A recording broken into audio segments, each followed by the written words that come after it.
जर गांधी जयंतीला राष्ट्रीय सुट्टी असते तर डॉक्टर बाबासाहेब आंबेडकरांच्या जयंतीला का नाही? केंद्र सरकार दरवर्षी 3 प्रकारच्या सुट्या जाहीर करत असते.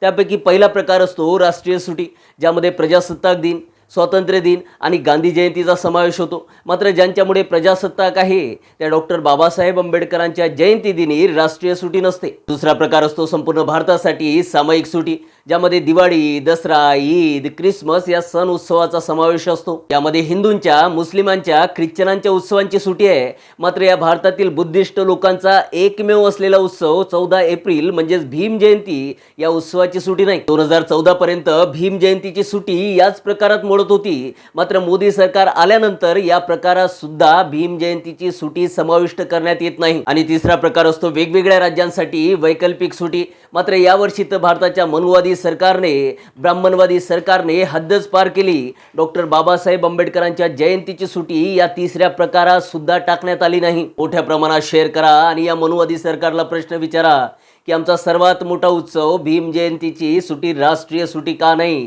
देशव्यापी सुट्टी का नाही?